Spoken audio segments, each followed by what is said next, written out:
We've got another 6 months before people accept that everyone has a relationship with AI. By next year, we'll be thinking, wow, what did we do before we had AI? The same way that we say that about Google Maps. Now, says Bryony Cole, host of a podcast called Future of Sex, within the next 2 years, it will be completely normalized to have a relationship with an AI. The majority of people I talk to when I say, would you have sex with a robot? They say yes. We also have things in sex tech like teledildonics, something other than human skin that we can use. Sex tech is actually a lot more vast than we imagine on first glance. The latest generation will not accept vanilla sex in their relationship. Vanilla sex is definitely a deal breaker, and having an AI companion feels like cheating. How are younger men going with these conversations? Younger men are more confused than ever.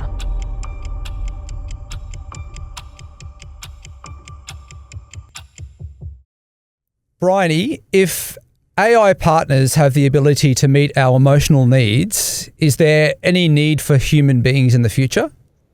Not if we're emotionally lazy. I think that's the question that we're all grappling with at the moment. In fact, it was on my group chat with my friends this morning. We were getting AI to ChatGPT. I mean, let's get real. Whenever we're talking about AI these days, we're talking about ChatGPT for the most part. And in my group chat, we were exchanging, images when we asked ChatGPT, what does it feel like to talk to me?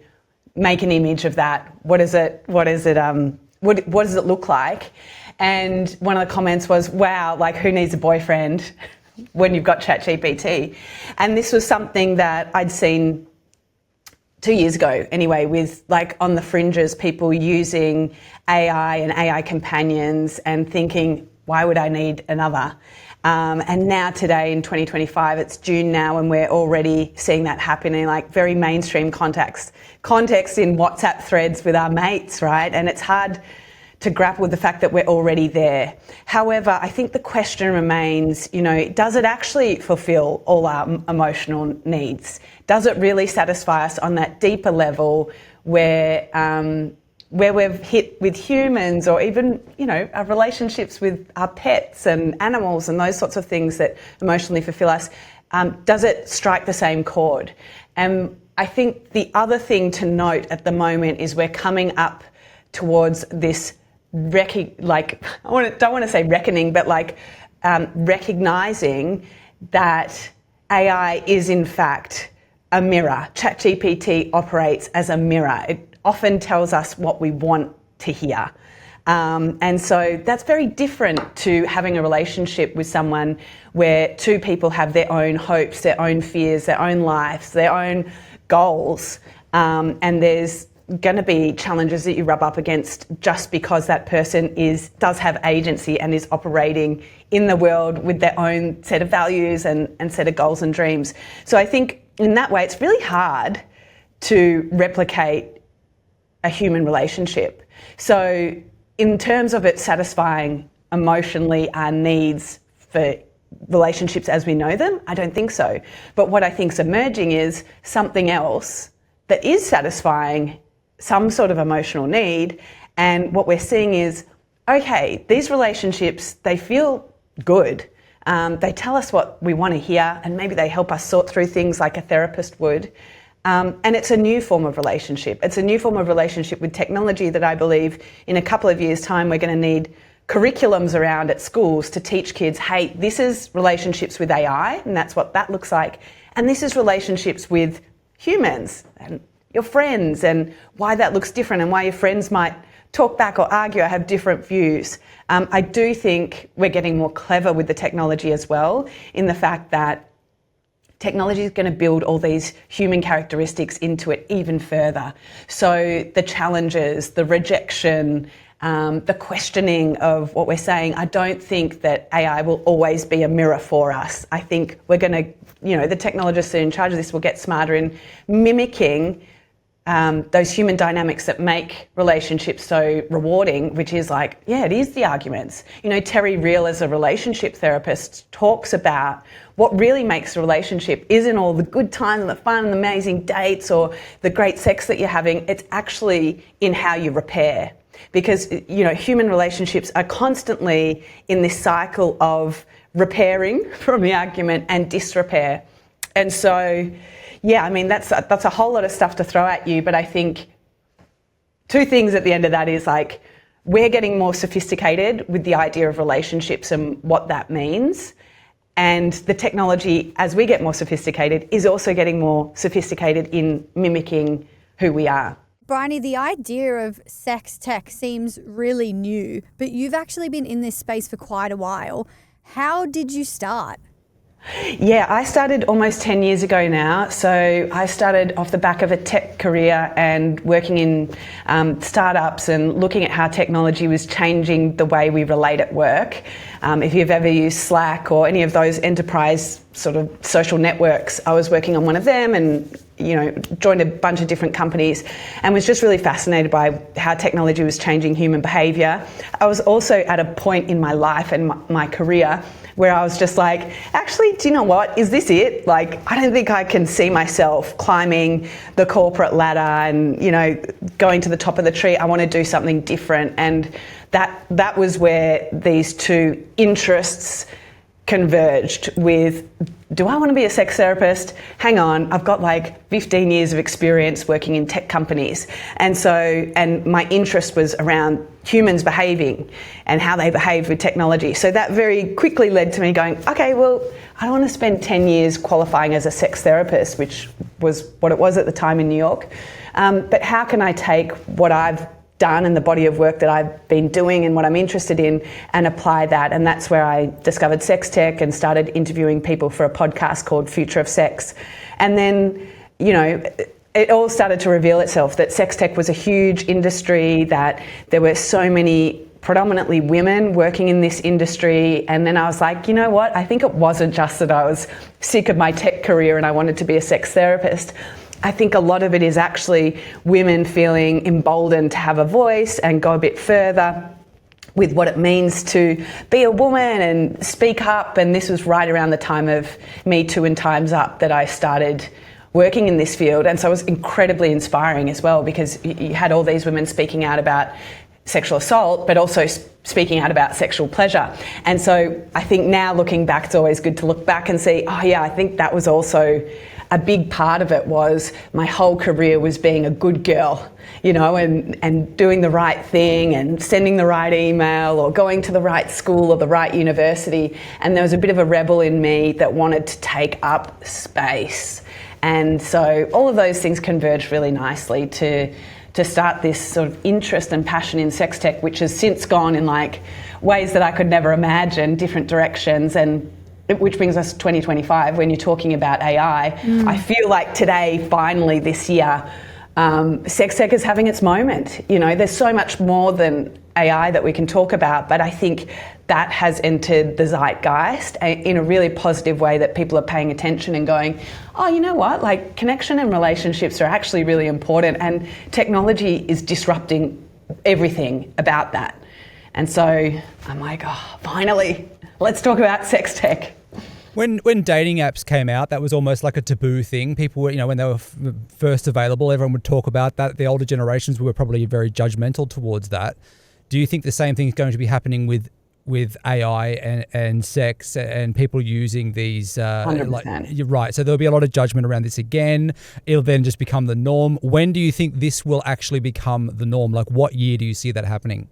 Now, I think it's already getting normal. I mean, I think, like, think about from the start of the year till now, how many group chats you're in or conversations you've had with people about ChatGPT, right? And how many conversations you've had with ChatGPT since January. So it's moving so fast, so much faster than dating apps. Dating apps in terms of what we call cultural lag, right? When a technology is introduced and then when it's accepted and it goes through exactly that cycle of adoption that you're talking about. The cultural lag with AI since February of last year, where, you know, 100 million people connected to ChatGPT and were able to generate synthetic images and talk to it and generate synthetic conversations.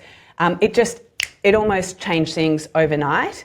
And now to the point of like these conversations are already happening with family and friends in a way that we're using it. Now, there's a clip going around on social media at the moment with this guy who's proposed to his AI, and it's revealed he's also in a relationship and has a child. And if the wife had said, give up your relationship with AI, he would have said no. Now, that's still shocking. Right now, that's still shocking. So I think we've got another 6 months before people accept that everyone has a relationship with AI, probably not to the extreme of proposing to it, but I think we're getting to a point where by next year, we'll be thinking, wow, what did we do before we had AI? What did we do before ChatGPT? The same way that we say that about Google Maps. Yeah. That's insane, but you're 100% right. Where's the line, Bryony? Where do you see the line then where AI, it does still feel like it can replace parts of human connection, right? So ethically, there might be a little bit of an imbalance there. Well, I think like it's such a good question even to ask yourself, you know, where is the line? Because I think there's no one here to decide that. Similarly to, you know, we can make comparisons to porn. And in relationships where one person's watching porn, the other partner might see that as cheating, or the other partner might see that as sexy. And so these sort of lines that are drawn, particularly in relationship with another, they're always negotiated, or, you know, in worse scenarios, they're not. It's just sort of unspoken about what the rules of engagement are. And I think that's what's going to happen in the future, is we're going to have these negotiations, whether we speak up about them or not, around what we think is acceptable to have an AI companion, to the level of information that we share, the times that we turn to ChatGPT at 3 a.m. instead of turning to our partner. What does that mean? And those lines are all over the place at the moment, and we can ask ourselves those questions. And then I think in terms of like a deeper answer to the question around, well, what can't AI do that humans can within intimacy and sexuality? I think we've still got the upper hand around if we think about a relationship or intimacy as these dimensions: physical, emotional, intellectual, spiritual, shared experiences. Now, for the most part, AI goes toe to toe for intellectual connection with us. It has deep conversations whenever you want. Emotionally, it's also getting there. To your opening question, we're already seeing ways that it can feel emotionally fulfilling. Now, maybe that's just at the shallow end with, you know, up to your knees, but it's certainly fulfilling some people, especially if you are what I would say emotionally lazy and not actually ready to go in and hear another person and listen and have all those qualities that make relationships so great. So here we see like the delta with things like our sense of mystery, our intuition. Intuition is really hard to recreate for technology, and it means so many different things to different people. But you know, when you walk in a room and you like feel the energy of someone else and you're like, whoa, who's that? Like, that's going to be really hard for technology to replicate. Sometimes as well, I think things like creativity, although we're seeing that's kind of speeding up as well, but creativity in relationships and spontaneity, those sorts of things, not quite programmed in yet, that are really hard to replicate. And then, of course, physical touch, which also feels a bit energetic, because we also have things in sex tech like teledildonics, so Bluetooth or Wi-Fi enabled sex toys, or even just vibrators, right? Or something other than human skin that we can use. But the energy in that and the intention in that, they're very human things. And they're things that are quite often associated with the right side of the brain, because tech's really good at all the left side of the brain stuff. In fact, better than us. Algorithms, spreadsheets, anything that's logic oriented, left side of our brain. And, you know, technology can knock it out of the park, but right side of the brain stuff, I feel like is like the last bastion of like humanity and things that we should be rallying against and keeping really sacred. And the whole sort of optimistic viewpoint of this is that technology is going to make us more human, perhaps by highlighting the places where it just can't reach. When it comes to sex tech, just when you mentioned the Bluetooth situation there, Teledildonics. Well, yeah, sorry, I did three right, times. Okay, so what is the difference between the end result from one of those devices versus having a human connection? I think it's so dependent on everyone. You know, our sexuality is truly, it's like your fingerprint, right? Everyone has a unique sexuality and experience that is informed by, definitely at the start, our family, our education and our friends around how we feel, our identity, how embodied we are, and then through our life experience.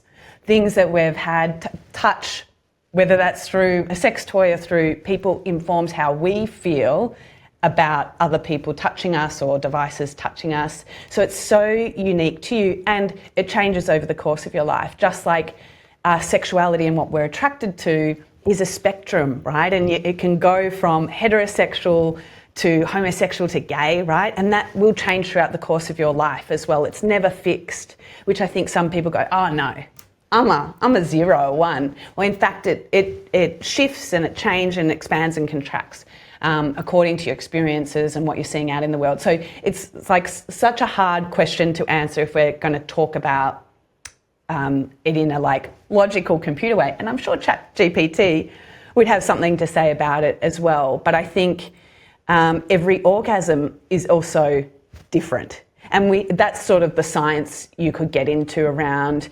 biometrics and pleasure mapping and stuff that some vibrators like Lioness are getting really good at. Haptic technology, transference of touch, and measuring the science of the orgasm. But there's something that's not science that we all know when, you know, you have an orgasm with someone that you are in love with can feel completely different to getting off by yourself, whether that's with a toy or not.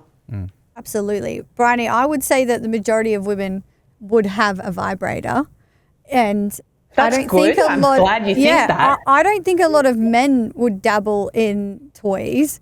If there's one thing you could introduce into your sex life, it can be for a woman or a man, what would you recommend someone start with if they've never had that experience? Oh, that's such a thoughtful question. Are they with a partner or not? I feel like the idea of vanilla sex, say, was the norm. And it's progressively gotten, like, people are more comfortable talking about what they enjoy doing in the bedroom with a long-term partner and or maybe someone they've just met. I feel like I've had a lot of girlfriends who've had experiences where they will introduce a toy in a very new relationship, and it's just the norm now, because I don't think people will stay with someone if it's just vanilla. Like, if you're just doing missionary, I don't know if that's going to be enough. You know what I mean? But I mean, in some relationships, of course, I feel like that might be the case. Yeah. That's kind of where I'm thinking, how soon is too soon to introduce it? I guess that's another angle. Yeah, look, you're like, whether you know it or not, you're referencing like a recent study they did around sexuality, right? And the latest generation will not accept vanilla sex in their relationships, which is super interesting. And we think, like, is that because we're a lot more open culturally? Is that because of the availability of porn? What's driving that? But, you know, I think there's two things. To have really great sex with a person, like, number one is just communication. I think we forget that that's like our own technology that we should be using. And if you're in a relationship, there are really great apps you can use, like, before you even get into, well, what toy, because you might not know that you don't like penetrative, you know, toys, or you might want something on the outside, or something that buzzes, or something that sucks, or da-da-da. So there's really great surveys that you can take, and you can take them both blindly, and it'll match you on things that it thinks that you like. I'm bloody forgetting the name of the survey, but it's like one of the oldest sex therapy tools in the book. There's actually multiple apps, but I think if you're open with someone, or even if you're starting the opening the lines of communication around intimacy, doing a yes, no, maybe list is a really good way to figure out, well, where do we want to take this? If we're going beyond vanilla, what do we both like? And there's all sorts of apps. There's Spicer, Lover, Erica Lust, who's an ethical pornographer, even has one of these apps as well. So if you look up yes, no, maybe list, you can even download one. It's one of the older sex therapy tools in the toolkit. It's also used in kink and BDSM communities to really line up, here's what I'm a yes to, I'm not sure about this, but maybe I'll try this, and here's a definite no. And the beauty of doing it with apps is you can do it blind, and then it'll match you up on what you actually both want to try together, or maybe what you're a yes to and your partner's a maybe. And then from there you can have a really good discussion, and then you can go on to one of the sex toy stores and go, hey, you know what? Let's try a mini vibe, or let's try something for you. Or, you know, I always say the best starting place is lube, but I think for a couple that are really open and ready to try new things, that's exciting. The other thing that people get kind of fixated on is one version of something beyond vanilla. So if we go, oh, not vanilla, in our heads we'll all have one thing that we think is not vanilla. And getting that out of your head can be really hard, or maybe you've explored that and you're like, well, what's next? And so there's other sex coaching apps like Aria. In any case, it was created by an Israeli guy who went on holidays with his wife, and they were like, why are we still having vanilla sex? And it sort of provides suggestions. So that's the other thing that can feel really intimidating is we don't know what to do. And so in this sense, sex tech is really good if you're a couple, but you're not wanting to go to sex therapy. You're not wanting to outlay the therapy hundreds of dollars, but you're also like not seeing this as something that's a problem, but more how do we enable ourselves to become more curious in a way that kind of feels safe for both of you.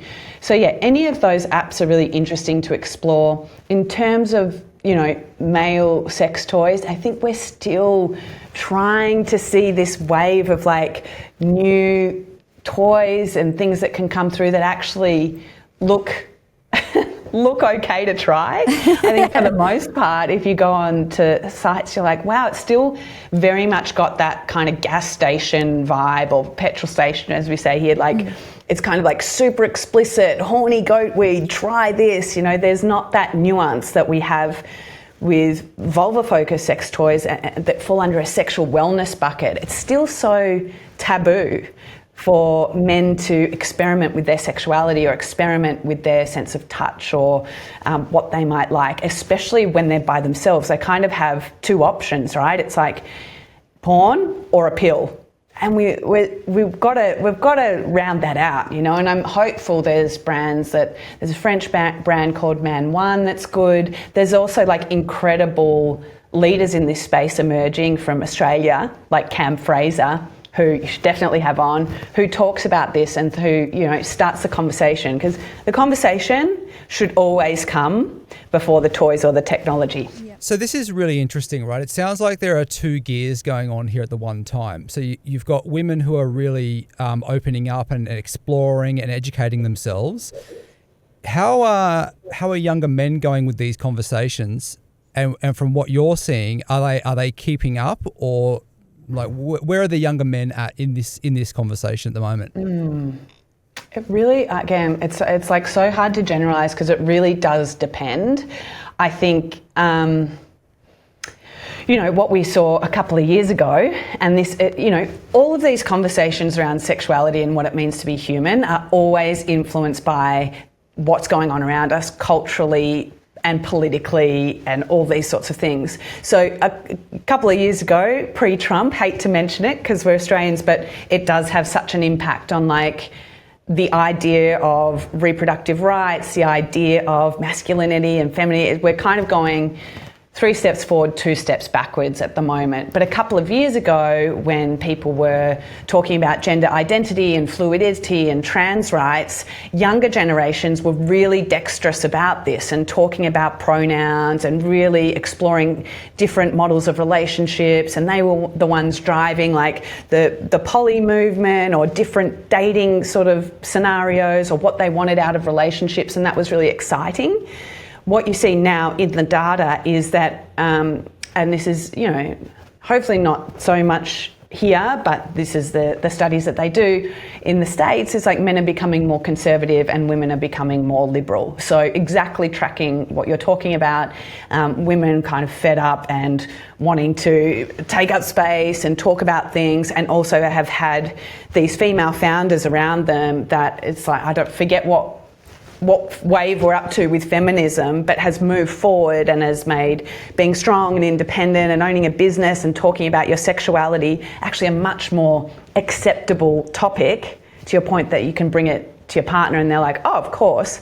But for men, having gone through Me Too and Time's Up, having all these confusing messages from the Andrew Tates of the world to the really amazing leaders, and then to like political leaders talking about, and we're talking here really about heterosexual relationships, but younger men, from what I see, are more confused than ever, and not really sure how to navigate dating or relationships. And a lot of this ties into also technology, right, and the availability of AI or texting or things where you don't have to pick up a phone and call someone. In terms of the stuff that makes relationships and dating and everything really good, their social skills are already falling behind. And we already had this with COVID, and you see this with kids with the developmental issues now that are in university that can't speak up. They have trouble, speaking up in class because they're not used to being in social environments. Social skills are back. And then all these mixed messages about what it means to be a man and to be masculine. No celebrity role models are coming out talking about a new male sex toy or sexual wellness. And on the other side, we have a slew of all these, female celebrities. I mean, Hollywood has taken over in that sense around sex toys, whether it's Dakota Johnson, Cardi B, you name it, even like Naomi Watts and Gwyneth Paltrow and Halle Berry talking about being an older woman and their sexuality, their libido and menopause. So much more momentum there culturally around what we see on our screens. So little for heterosexual men. Bryony, is having an AI companion cheating? Well, this is a conversation we all need to have with each other, And what is having an AI companion? Are we telling it like dirty little secrets? How are we using it? Is it, part therapist, part best friend, part lover, where are these lines being drawn, Sonia? And that's where we all need to navigate and negotiate for ourselves. Personally, I don't think it is. Now, I also have thoughts around, I've drawn my lines around what I think about porn watching, what I think about, flirting with other people, all these sorts of things. That's my own personal menu. So I think people are going to be like, oh, for sure it's cheating, but like, which part? When it messages you in the morning? Maybe. Yeah. Bryony, I was scrolling on TikTok the other day and a really interesting video popped up and I want to get your thoughts on it. Yeah. Okay, stop using ChatGPT for boring things, because let me show you what I did tonight. I uploaded some pictures of myself. I said, this is me. A few of the face, a few of the bod. Do you know what I mean? It actually gave me tips to improve my appearance unprovoked, but let's move on from that. I said, best and worst case scenario, rate me out of 10. It gave me 2 numbers. I said, cool, we can work with those numbers. I asked it, how tall do you think I am and how much do you think I weigh? It was correct, so I knew we were dealing with real fire. Then I said, who do you think my celebrity crush is? It gave me a list of 5 names, 2 were correct. Then I said, do you think any celebrities would find me attractive? It gave me a list. Why was there crossover?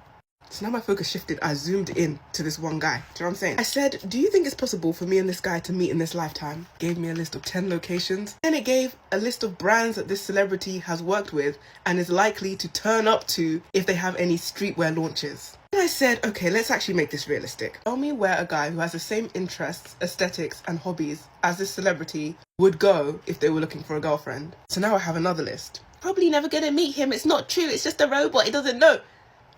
The point is, I'm going to sleep rubbing my feet together. I'm going to sleep with a smile on my face. I think it's a very handy dating coach that tells you exactly what you want to hear. And this is what we love AI for. It tells us, she's going to sleep rubbing her feet together. I'm pretty sure I sent that video to my girlfriends as well.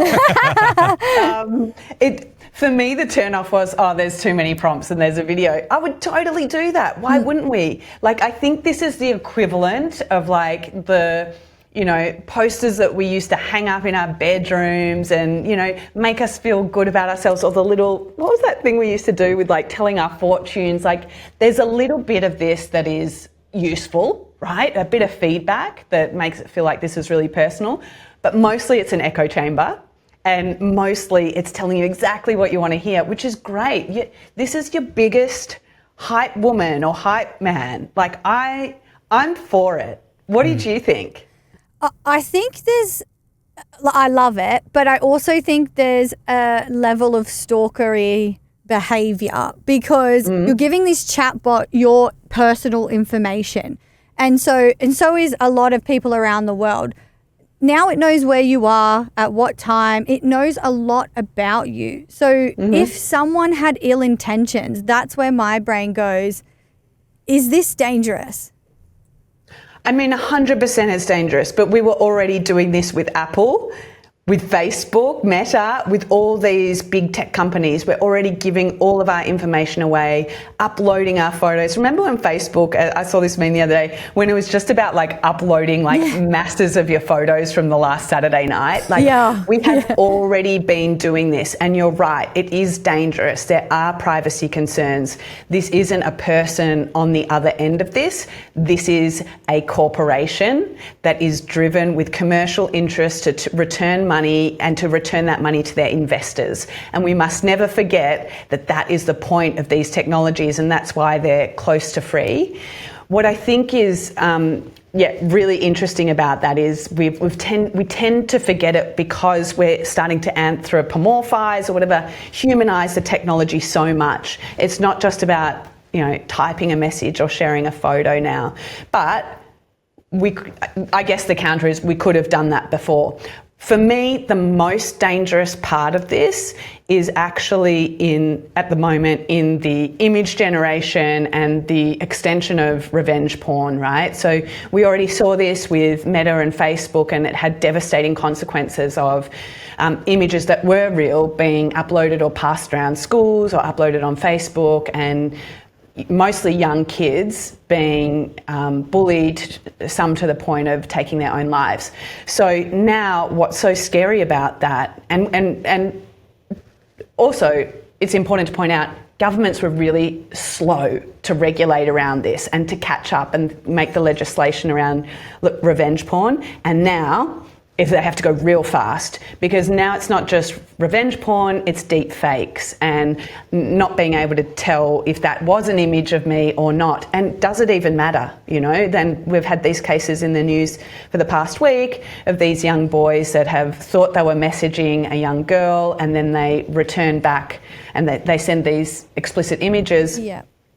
And then they return back and send them deep fakes of themselves nude and say, we're going to send this to your friends and family, and it's resulted in those kids taking their own lives. So above and beyond like the stalkerish behaviour, I think the deep fake aspect and the image generation and not being able to, first of all, not being able to tell the difference, but that someone can take your image and do that, that's so scary. And actually we can't put that back in the box now. So the question is, what do we do? How do we move forward? And Australia's kind of like at the forefront of legislating around deep fakes at the moment, which is really cool, but it's moving so fast. The technology is moving so fast that today you don't have to pay a subscription to go and take someone's image and generate a nude picture of them. That's really scary. I think anyone who has used ChatGPT has asked a question on a different scale, whether it is a question that they may have gone to their uncle to talk about property, it may be a workplace-related question, it could be a relationship, it scales up to all different types of levels. Is ChatGPT changing our personalities? Yeah, I think it is, for sure. Absolutely. Like the more that we're turning to ChatGPT for emotional support, and yes, and the property questions and the business questions as well, but especially in moments of transition, in moments of loneliness or healing, 100% it is. Just like the people around us, the compound of our experiences make us who we are. Yes, I mean, can ChatGPT make you smarter? Yes, it can. Can it make you more callous? I believe it can too, there's this argument of like, well, don't say please and thank you to ChatGPT because that will burn a bottle of water, you know, and all the energy that's used in typing to ChatGPT. And it's like, well, then if you stop doing that, how does that reflect on your personality, and who does that make you, you know, does that change the way you are? It will. So what do we do with that? I think it's true, but it's like, oh, well, what sort of person do I want to become? And that's where the intentionality, I think, is so important. And that's the human part, is like being really intentional with our use, when the temptation is to just like, let it go, let it ride, let's be lazy. The intentionality is what's going to make all the difference when you decide to use technology.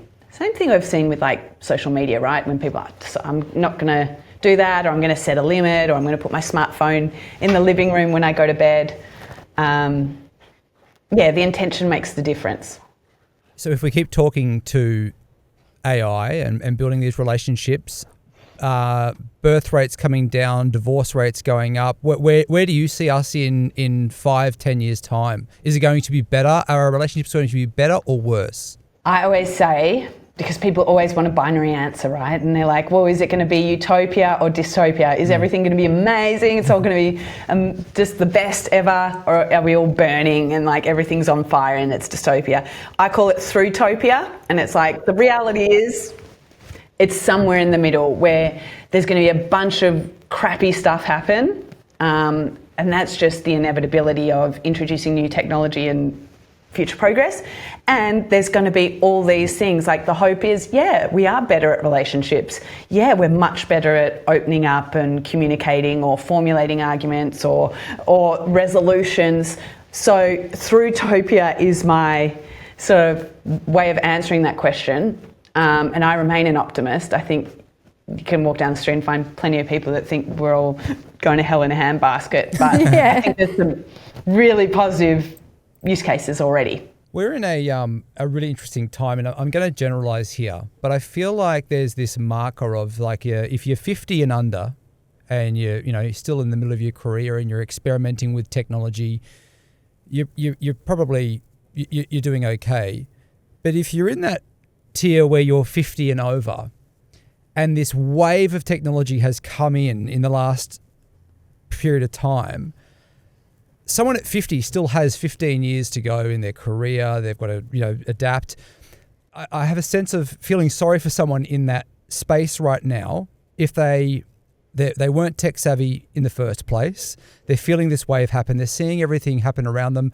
And then also the younger generation is getting smarter much quicker than what they are. And they're in a bit of a defensive mode, I guess, at the moment. Are you seeing that from your space? That is so funny you should mention that. So we just opened up a cohort of Sex Tech School last night, and Sex Tech School is like for people that want to build businesses in sex and technology, or they want to change their careers. And we're in our 17th cohort. We've seen 500 people around the world through this program, and every cohort has a unique flavour to it. And last night, the 17th cohort, what was so interesting to me is it was women over 50 who were like, I'm ready to go again. I've got more, I'm ready for my next career, and I want to be a part of this. So also finding meaning and finding almost that speaking up of like, I want to take up more space, and this is my sexuality, and having that beautiful moment. But it was so interesting to me that I actually really think that it's very of the moment for that generation, because we're all living longer now. Like the way 50-year-olds, 55-year-olds are today was probably 40-year-olds, back in the day. Like the vibrancy, the ability to say, hey, I've got another career in me, I think is super interesting. I also think, so we're living longer. I also think sex and aging has been so invisible for so long. We look at older generations and go, oh, they're not having sex, or they're not, they don't want an orgasm or whatever. And it's like completely untrue. Desire doesn't retire. I love that saying, and it's so true, because this is a generation that, yes, while they may have not growing up with technology. They've seen it happen around them, and they're still very human, very sexual beings, and that's kind of exciting, I think, especially for women at that age, is what I've seen. So it's so funny. It really feels at the moment, and I think the other thing I've noticed being in the sex tech space from a market perspective is there's so much more around menopause, perimenopause, in terms of just a conversation, and businesses right now. And that was one of those topics that was taboo for ages. You know, my mum's generation, her mum would never have talked about menopause. They just sort of like, tough. Yeah, they just suffered in silence. Yeah. And suffered exactly. Like, I know, like, my mum's been through menopause now, and she didn't tell anyone. And I was like, that's a conversation you can have now. And it's because of their generation, it wasn't ever spoken about. So it is nice to see it change. Yeah, and again, like when all these conversations rise up, it's really interesting. You see it through your Netflix, like through media, cultural signals, and through like all the celebrities now. Naomi Watts' brand Stripes, Halle Berry's, like you see that it's almost like the Hollywoodification of a topic, and now it's menopause. And it's like, well, that's great. So I think that demographic are like so interesting to think about. And also, if we think about all the technology coming out, we're all living, to 100 now. So what does that mean to be 50 or 55? Bryony, we love to end our episodes by having our guest share an object that is important to them, or if you have it around you at the moment. Yes. Yeah, what is your object? My doggy. Where is she? Margaret. Oh, Margaret! So this is my very special Margaret. She's beautiful. Margaret. She keeps it real. Oh, she is beautiful. How old is Margaret now? Margaret's 11, so she came back from New York with me. I spent 10 years in New York, and she was one of the best things to come out of that experience was unconditional love, and unconditional love from a being that is spiritually right there with me. And this is the feeling that you can get from, I guess, the energy that we were talking about at the start, from living beings in the world that are embodied, that are experiencing the earth and the planet at the same time as us, that something like AI just can't replicate. Bryony, if someone's made it this far into the episode, they absolutely love this conversation. They're loving what you're saying, and they're fascinated by that. What would you want to say to the person that's made it this far into the episode? Good on you. Well done. Clearly, you're curious about the way technology is impacting your life. So just be intentional about the way you use it. Just think about, I think that's sort of the key through all my research that I found is, it's really nothing to do with technology when we're talking about the future of sex. And it's everything to do with being human. And inside that egg it's everything to do with your intention that you move through the world with. And what was the saying again? We're moving through Through-topia. Through-topia. I love that. Dystopia, utopia, because everyone wants a black or white answer. Yeah. And when you talk about the future of sex, people have very visceral reactions. Yep. Oh, this is terrible. Oh, this is amazing. And it's like, usually it's True-topia. It's somewhere in the middle. Yep. Love it. Bryony, thank you so much for joining us on the podcast today, mate. We really appreciate your time. Thanks for having me. Thanks, Bryony.